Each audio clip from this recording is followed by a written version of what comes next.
Amém. Podem sentar, queridos. Amados, que noite linda. Que noite linda, irmãos. A simplicidade da adoração é algo que comove os céus, irmãos. E eu sou apaixonado por isso. Coisa linda. Quero meditar rapidamente numa palavra contigo nessa noite. Mas, de antemão, eu quero dar boas-vindas a todos vocês que estão nos visitando pela primeira vez, que estão vindo a Indizas pela primeira vez ou a segunda vez, que está conhecendo ainda. Quero dizer, seja bem-vindo, que o Senhor possa te abençoar muito. Peço desculpas a você pelo calor, pela correria de ter que achar lugar, mas isso é uma boa coisa, irmãos. Esse é um problema que todo pastor quer ter, irmãos, de ter que caçar cadeira, buscar coisas. Irmãos, tiraram todos os móveis da igreja, não tem mais móvel nenhum na igreja, irmãos. Está tudo no templo aqui, e ainda tem uma boa parte sentada no chão ainda. Glória a Deus por isso, irmãos. E é para isso mesmo que nós estamos aqui, e que em nome de Jesus, como diz o Senhor em Atos dos Apóstolos, que Ele continue acrescentando aqueles que hão de ser salvos em nome de Jesus. Você crê comigo, amém? Então, daqui a pouco nós estamos mudando para um espaço maior, como o pastor Vinão já falou aqui. Hoje nós temos capacidade aqui para em torno de 250 pessoas, apertando aí, escondendo atrás da coluna, uns ficando no ponto cego. Mas nós estamos indo para um espaço em que nós vamos ter capacidade para 500 pessoas confortavelmente sentadas, sem ponto cego. E eu creio, irmãos, que em nome de Jesus, é um desafio, como o pastor Vinão disse, mas eu creio em nome de Jesus, que lá nós vamos ter ar-condicionado para a honra e glória do nome de Jesus, queridos. Você crê comigo, amém? A palavra de Deus diz que o que 2 ou 3 concordarem acerca de algo na terra, será feito no céu. E a deliberação da nossa vida vem do céu, queridos. Então eu creio que já aconteceu para a honra e glória do nome de Jesus. Queridos, eu quero meditar numa palavra contigo, rapidamente. E o título dessa ministração de hoje é literalmente esse: nasceu, morreu, vive, voltará. A jornada de Cristo em nosso favor. Queridos, preste atenção numa coisa. A vida de Jesus não foi apenas uma série de eventos históricos, não. Mas a vida de Jesus é um plano divino que literalmente afeta todo ser humano. E é um plano divino ligado diretamente a cada ser humano. Jesus vem e Ele divide a história entre antes dele e depois dele. E quando Jesus vem, Ele deixa claro alguns pontos na sua história, e esses pontos carregam propósitos eternos e que são aplicados diretamente nas nossas vidas. E é isso que eu quero destacar com você hoje, rapidamente. E você sabe que quando o pastor fala rapidamente, é porque ele vai demorar. Mas eu prometo ser rápido, irmãos. Amém? Ixi, os irmãos não acreditaram, não. Mas eu prometo ser rápido. Mas, irmãos, Jesus, então, cada ato seu carrega conosco um propósito. E eu quero destacar com você nessa noite 4 atos de Jesus que transformam a nossa vida. 4 atos de Jesus que continuam em evidência, que transformam a nossa vida e que nos faz novas pessoas.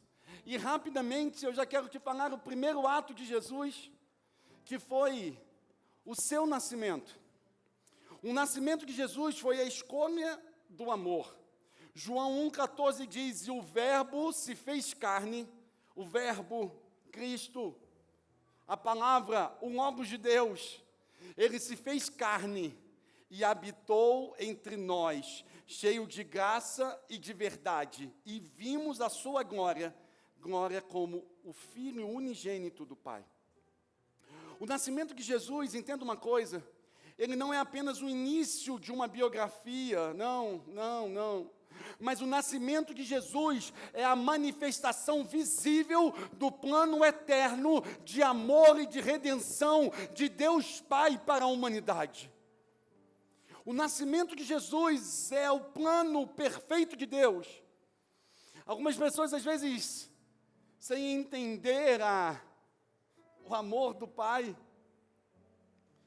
às vezes algumas pessoas afirmam de forma errada que Jesus é o plano B. Adão pecou no jardim e então não tinha jeito, o Pai manda o Filho para nos socorrer. Não, irmãos, não. Jesus não é um plano B de Deus. Jesus sempre foi o plano perfeito de Deus para os nossos relacionamentos e para a nossa vida. Ele se fez homem, o que era eterno invadiu o tempo e ele veio até nós, porque jamais seria possível que nós, pela nossa humanidade pecadora, chegássemos até ele. Ele veio até nós, porque nós jamais conseguiríamos ir até ele. Jesus se fez carne, habitou entre nós, mostrou o seu amor. E eu não sei se você percebe, mas eu quero te mostrar que o nascimento de Jesus é um detalhe de amor lindo, porque Jesus, ele escolhe nascer. Jesus, ele escolhe nascer. Jesus, ele decide, ele escolhe nascer. Presta atenção, ele é Deus e ele poderia muito bem salvar a humanidade sem precisar passar o que nós passamos, sem precisar viver o que nós vivemos, mas, como diz Filipenses, capítulo de número 2, verso de número 5, que seja a atitude de vocês, a mesma que estava em Cristo Jesus, que embora sendo Deus, não se apegou, não considerou fosse algo que ele deveria se apegar, mas ele mesmo se esvaziou de si mesmo, ele escolheu nascer, passar um tempo aqui na terra, porque a escolha dele foi uma escolha de amor. Ele nos escolheu para se relacionar conosco, para que nós fôssemos a sua família, queridos. O nascer, essa encarnação do Todo-Poderoso em formato de menino, ele se esvaziar da sua glória. Ele literalmente se esvaziou da sua glória. Ele não deixou de ser Deus, mas ele assumiu plenamente a condição humana. E eu preciso que você entenda, ele escolheu nascer. Ele escolheu fazer isso, sabe por quê? Porque nós poderíamos estar mortos em nossos delitos e pecados, e o Senhor poderia continuar no seu trono de glória, como nós cantamos aqui. Mas ele se esvazia. O Criador entra na criação, não como um intruso, mas ele entra como um redentor amado, como alguém que ama, como alguém que deseja caminhar entre nós e não mais distante, mas junto. Não um Deus que está completamente longe, mas um Deus Emanuel, Deus conosco todos os dias. E vocês sabem que para mim essa é a promessa mais linda da Bíblia. Para mim, Emanuel. Porque quando você vive uma vida só, sem referência de pai, sem amor para recorrer, e ele um dia chega e diz, eu serei teu pai, e você nunca mais estará sozinho.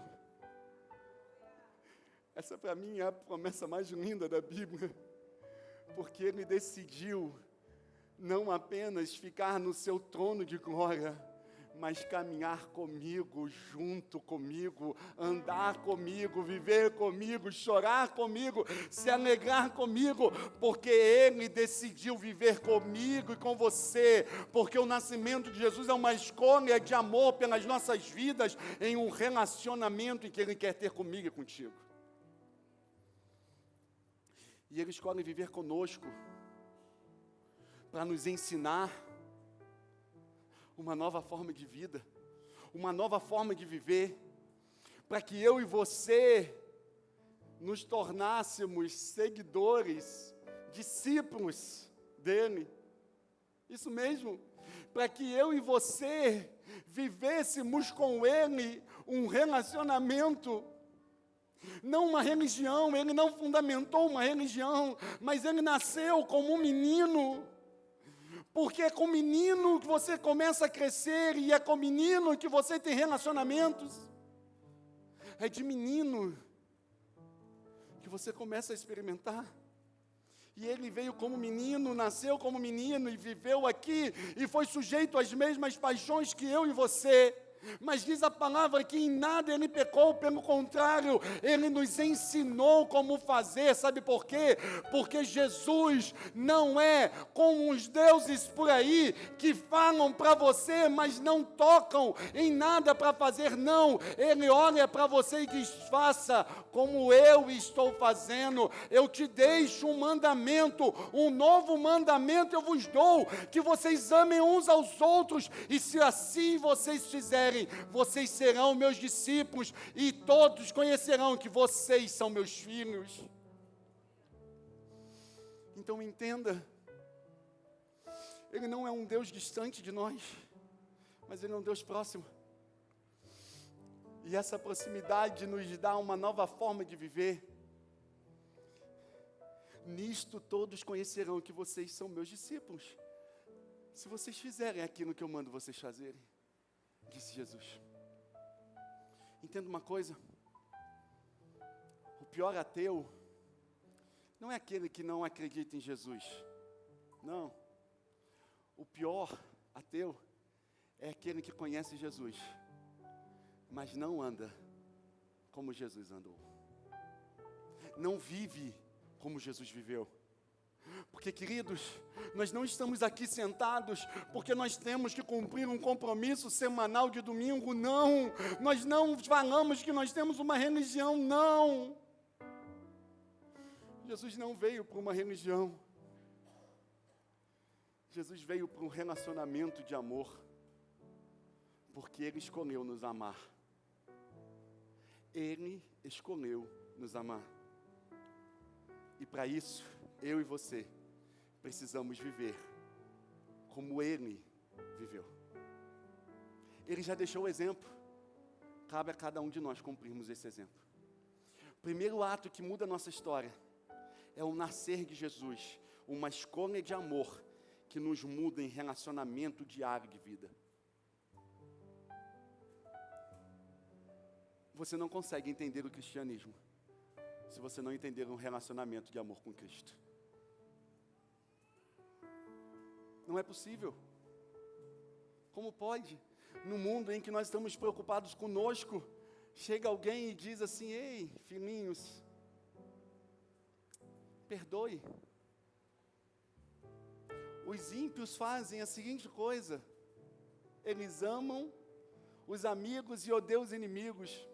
Eles fazem isso, mas eu digo para vocês: amem aqueles que vos odeiam. Orem por aqueles que vos perseguem. Queridos, não é possível você conseguir entender essa dose de amor se você não mergulhar em Cristo Jesus. Se o ato do nascimento de Jesus não acontecer no teu coração, você não vai entender isso, e o amor de Cristo vai ser estranho a você. Mas em nome de Jesus, que você possa vivenciar e experimentar o nascimento de Cristo no seu coração, que transforma a sua realidade e te dá um novo exemplo de vida. Segundo ato, extremamente importante, Ele morreu. O justo pelo injusto. Isaías 53, verso de número 5 ao 6 diz: mas ele foi transpassado por causa das nossas transgressões. Ele foi esmagado por causa das nossas iniquidades. O castigo que nos traz a paz estava sobre ele, e pelas suas pisaduras nós fomos curados. Todos nós, tal qual ovelhas, nos desviamos. Cada um de nós se voltou para o seu próprio caminho, e o Senhor fez cair sobre ele a iniquidade de todos nós. Não foi Jesus, não foi Judas. Não foi Judas que entregou Jesus para ser morto. Não foi Caifás que tramou a morte de Jesus, não. Não foi o povo perdido e distanciado que entregou Jesus na cruz do Calvário para ser morto, não. Não. O motivo de Jesus Cristo ter morrido e a causa de Jesus ter morrido sou eu e você. Nós somos os responsáveis por Jesus ter morrido na cruz. Eu e você somos a causa da morte de Cristo Jesus. E se eu e você somos a causa da morte de Cristo Jesus, os espinhos que o prendiam, os cravos que o prendiam no madeiro, não eram cravos de pau, não, mas eram cravos de amor, porque pelo amor a mim e a você, ele se fez maldito para que eu e você pudéssemos ser livres, queridos. Queridos, você precisa ter consciência disso. Pastor, eu sou crente, eu já sei. Eu comemoro Páscoa todo ano e eu já vi a crucificação, sim. Mas conhecer nem sempre é entender a gravidade e a profundidade disso. Porque, queridos, você precisa ter isso na sua mente. A crucificação da sexta-feira da paixão era para mim e para você. A crucificação da sexta-feira santa era para mim e para ti. Mas ele, diz Gálatas, se fez maldito por mim e por você. Porque diz a palavra que maldito é todo aquele que é pendurado no madeiro. E ele, como ovelha muda, sem nem questionar uma palavra, por amor, ele se submete. Por amor, ele se submete. E a cruz é o ponto da interseção entre a justiça de Deus e o pecado do homem. A cruz é o encontro da justiça com a misericórdia. Escute uma coisa, a cruz não é sinônimo de impunidade ou anistia. Não. Um monte pecaram, os injustos todos pecaram. Nós pecamos. E agora nós fomos absolvidos. Não. Não por uma anistia ou por uma impunidade, não.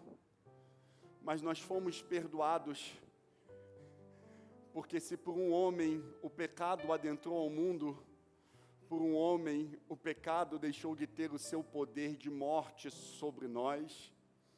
Se por causa de nós, Cristo estava pendurado naquele madeiro, pelo amor dele, nós fomos perdoados, e a morte de Cristo, ela é vicária, substitutiva, e ela é suficiente, meu querido. A morte de Jesus substitui eu e você naquela cruz, e ninguém mais precisa tomar ela, porque Jesus já se fez condenado por nós, e ele já garantiu a nossa vitória. E ninguém obrigou ele a fazer isso. Ele escolheu. Ele escolheu. Ele escolheu. Cristo não morreu como uma vítima, não. Ele não foi vítima de uma sociedade carrasca, perversa, de um povo religioso e farisaico, não, não. Cristo morreu, não como vítima, mas como oferta voluntária, como um cordeiro que se entrega. E não foi uma fraqueza, mas foi um ato de amor. Ele escolheu morrer, para que você escolha nele viver. Ele se fez maldito, para que eu e você sejamos abençoados. Ele carregou a culpa, para que hoje eu e você possamos viver a graça, queridos. Ele escolheu isso, para que eu e você fôssemos livres de toda condenação, porque como diz Colossenses, a dívida, a culpa, a cédula de condenação que havia contra nós, Ele rasgou e venceu, cancelando toda a dívida e pagando todo o preço, porque Ele cravou na cruz, e como Ele mesmo disse, tetelestai, está consumado. Talvez você não saiba o contexto disso, mas eu vou te explicar rapidamente.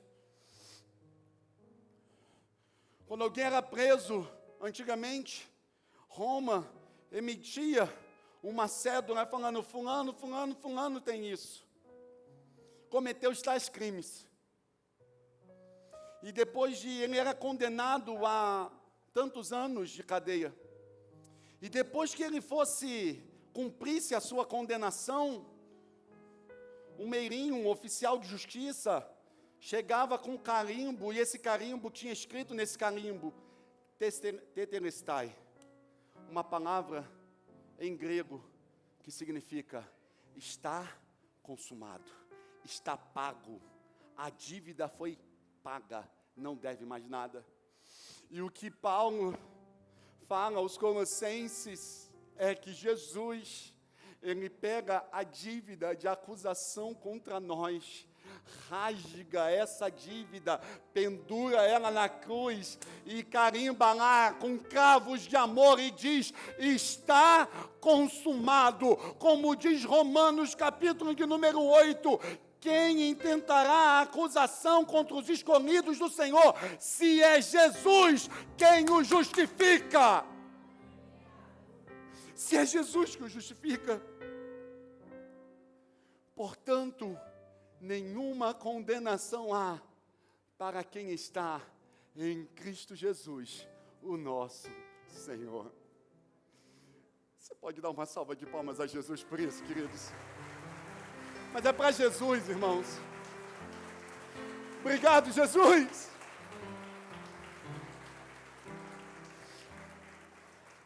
Era impossível que nós tivéssemos um relacionamento de amor com Ele, porque como diz Isaías, os nossos pecados, o profeta Isaías diz, os nossos pecados causam separação entre nós e o nosso Deus. Mas o que era impossível, inalcançável, Jesus torna acessível a reconciliação com Deus. A reconciliação com Deus. Entenda uma coisa, queridos, o homem sem Cristo carrega consigo próprio uma culpa e uma condenação. Um homem sem Cristo carrega consigo próprio uma culpa e uma condenação. Porque quem crê no Filho tem a vida eterna, já quem rejeita o Filho não verá a vida, mas a ira de Deus permanece sobre ele. Pastor, o que o senhor está querendo dizer com isso? Se você ainda não tem um relacionamento com Jesus, você está debaixo de uma culpa. E essa culpa, você não precisa carregar mais. Evangelho significa boas novas, boa notícia. Eu te dei a péssima notícia agora, que sem Jesus, você está debaixo de uma condenação. Mas eu vou te dar a boa notícia: o sacrifício vicário de Jesus continua valendo. E se você assim o aceitar e dizer: Jesus, eu creio em Ti, e eu confesso o Senhor como meu Salvador, tudo aquilo, como nós cantávamos antigamente, tudo aquilo que Jesus conquistou na cruz, passou a ser direito seu, é sua herança, porque se com Ele padecemos, com Ele seremos glorificados, diz a palavra. Aceite esse ato de amor e liberte-se da culpa do pecado. Não lembre da crucificação apenas na sexta-feira da paixão. Não. Tem uns aí que nem come carne. É mesmo, pastor? E é. Não. Coma carne na sexta-feira santa. Pode comer. Coma carne na sexta-feira santa. Livre de condenação. Sabe por quê? Porque o que importa não é a carne que você come, mas é o coração que você rende para Jesus. Lembre-se disso. Terceiro ato que marca a nossa história e que muda a nossa vida. Ele nasce, vive entre nós, nos dá exemplo, morre na cruz por mim e por você. Ele escolhe morrer. Só que depois da sexta-feira, tem o domingo pela manhã, queridos. E aquele que morreu, ele ressuscitou, queridos.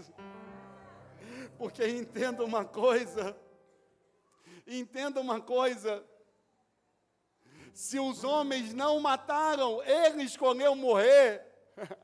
A morte também não tem o poder de o deter, porque Ele é maior do que todas as coisas, queridos. Porque se nós fomos sepultados com Ele na morte pelo batismo, para que com Cristo, que foi ressuscitado dentre os mortos, pela glória de Deus Pai, assim também nós possamos andar em novidade de vida. Entenda uma coisa? A ressurreição de Jesus não foi simbólica, não. Ela foi literal, ela foi física e ela foi espiritual. E deixa eu te falar uma coisa. Escuta isso que eu vou te falar. Não é a ressurreição de Jesus. Vocês vão falar: meu Deus, o meu pastor agora apostatou da fé. Não, escute. Não é a ressurreição de Jesus que nos move, não, queridos. Como assim? Não, sabe por quê? Porque outros homens já ressuscitaram. Na história, existem vários homens que ressuscitaram. Mas o único que ressurgiu e continua vivo até a data de hoje se chama Yeshua HaMashiach, o meu Senhor e o meu Salvador. Ele não é um Deus morto, Ele não é um Deus que a história conta, mas Ele é um Deus de relacionamento e Ele vive conosco hoje, queridos. O que nos torna um povo diferente é que o nosso Senhor, Ele morreu, ressuscitou e continua vivo ao nosso lado. Ele ressuscitou e Ele continua vivo. A morte não tem poder sobre Ele. Ele venceu. Ele venceu a morte, o inferno e o pecado. Ele venceu a morte, o inferno e o pecado. E Ele nos fez participantes dessa vitória. 1 Coríntios 15, 55 diz: ó morte, aonde está o teu poder de ferir? Ó morte, aonde está o teu poder de ferir? Então não tem mais poder, morte. Sabe o que Jesus está falando? Não está falando da morte física, mas o que Jesus está falando é da morte espiritual, e Ele está dizendo: olha, pecado, tu não tem mais poder sobre a vida deles, porque eu te derrotei na cruz do Calvário, e eu os libertei do poder do pecado. Nós somos livres. Cristo mostra o seu poder sobre a morte, e do efeito do pecado e ressurge para nos dar uma viva esperança. Ah, irmãos, como eu gosto desse termo. Quem usa esse termo é o apóstolo Pedro. Ele falando, 1 Pedro 1,13, ele diz: bendito seja Deus e Pai de nosso Senhor Jesus Cristo, que segundo a sua grande misericórdia, nos gerou de novo, nos deu uma viva esperança. Não é uma esperança qualquer, mas é uma esperança continuada, uma esperança que está conosco, uma esperança que vive conosco. E ele diz: isso veio pelo quê? Pela ressurreição de Jesus Cristo dentre os mortos. Eu e meu querido, entenda uma coisa: Jesus ressurge e vive para nos dar um novo ciclo, uma nova vida, uma nova etapa, uma nova esperança. Com Ele conosco todo o tempo, certamente nós venceremos, queridos. Certamente nós venceremos. A ressurreição não foi o fim da história de Cristo, mas foi o início da nova criação. É o marco da nova criação e da primícia de um novo tempo sobre a nossa vida. Sabe o que isso significa? Que eu e você não precisamos mais ficar sob o jugo do pecado, porque há poder vivo de esperança para nós vivermos uma santidade. Entenda uma coisa, nós cantamos: porque Ele vive, posso crer no amanhã, porque Ele vive, temor não há, mas eu bem sei, eu sei que a minha vida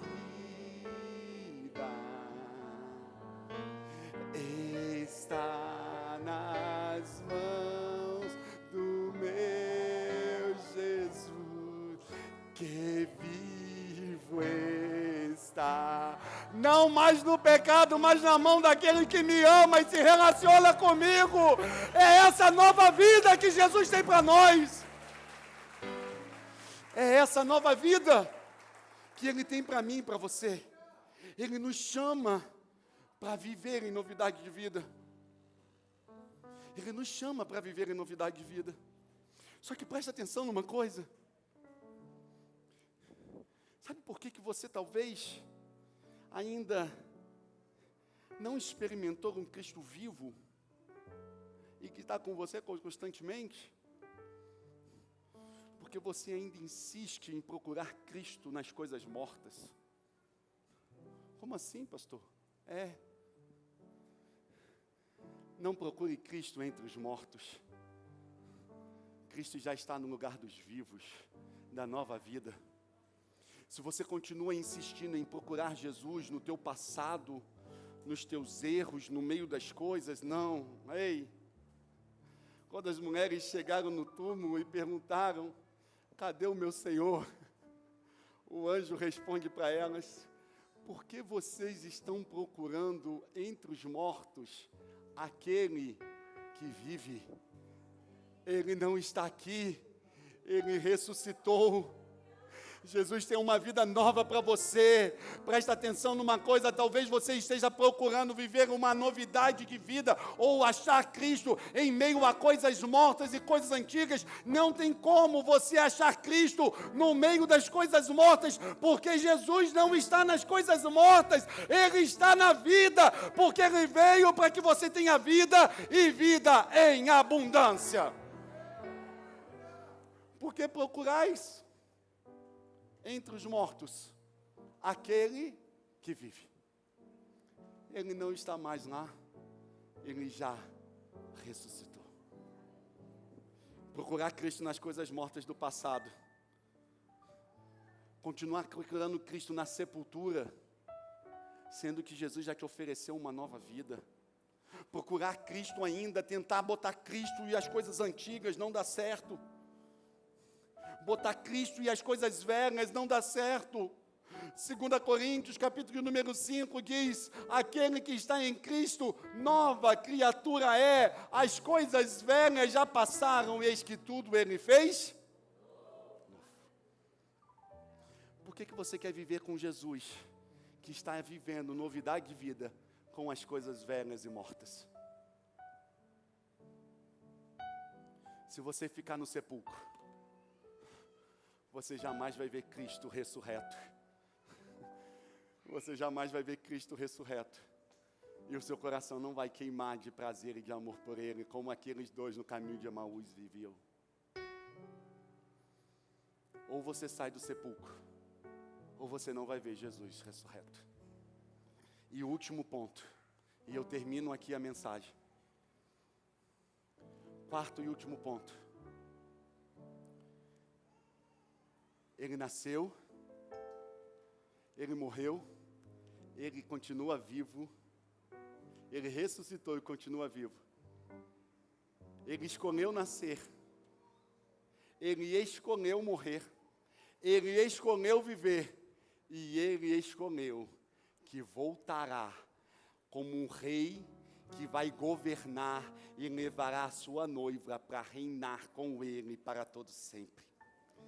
Eis que venho em breve, a minha recompensa está comigo, e eu retribuirei, diz o Senhor, a cada um de acordo com o que fez. Eu sou o alfa, eu sou o ômega, eu sou o primeiro e eu sou o último, eu sou o princípio e o fim. Ei, meu querido, a história ainda não terminou.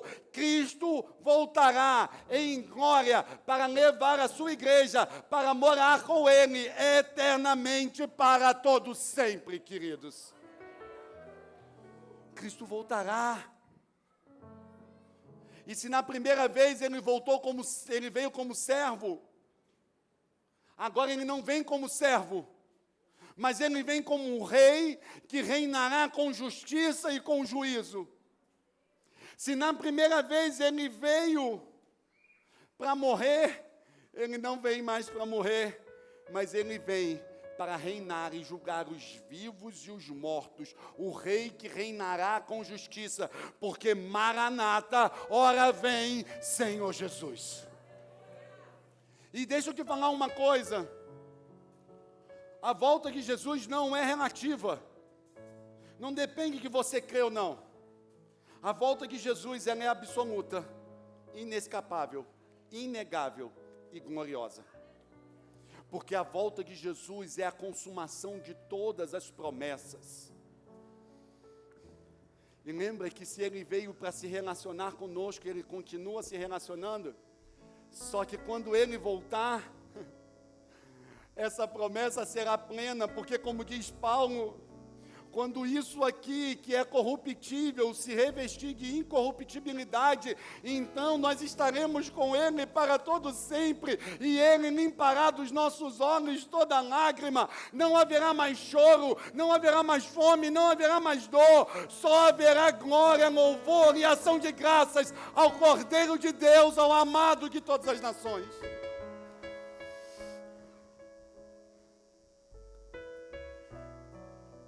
Sabe por que isso, você precisa sempre lembrar disso? Porque nos lembra, escuta, isso nos lembra que nós não somos deste mundo, queridos. Ei, crente, olhem para mim, nós não somos deste mundo, o nosso lar não é aqui, o nosso resultado final não é aqui. Nossa morada não vai ser o cemitério do Campo da Esperança, não. Há uma morada gloriosa esperando por mim e por você.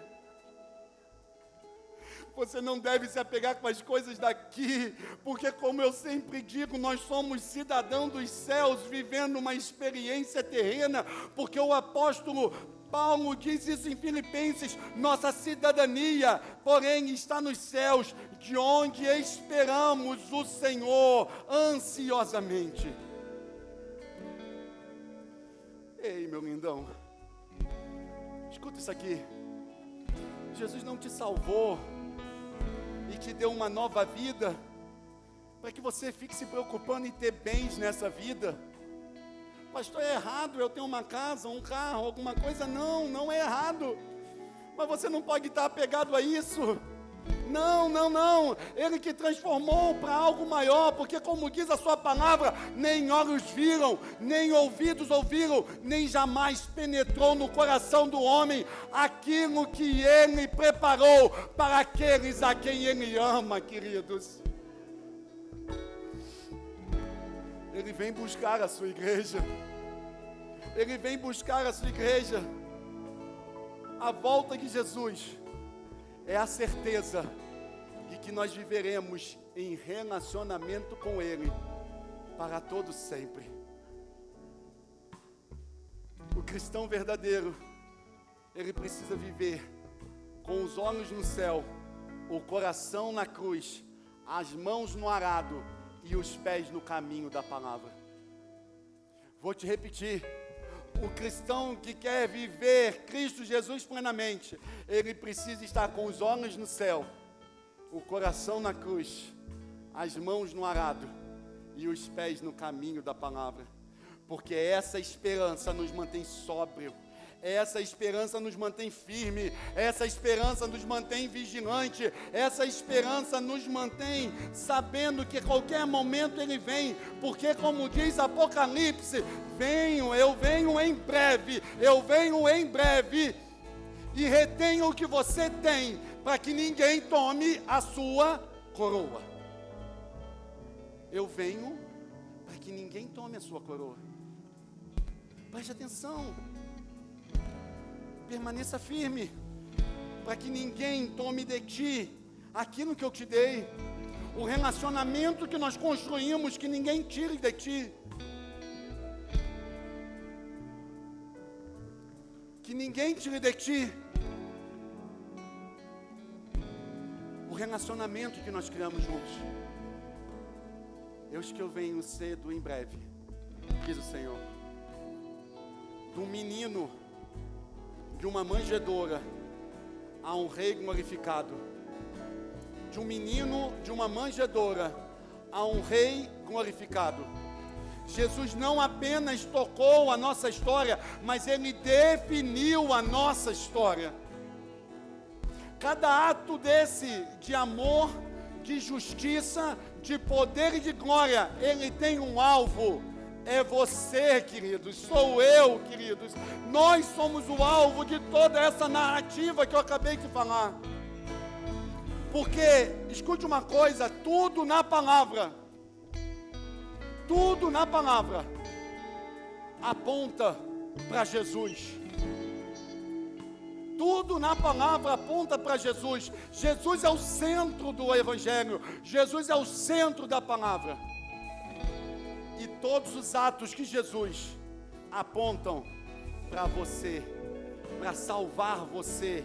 Ele nasceu para estar com você.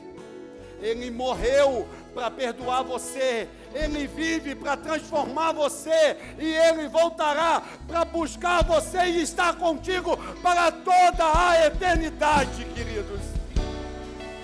Você é o alvo dessa jornada que Cristo Jesus viveu.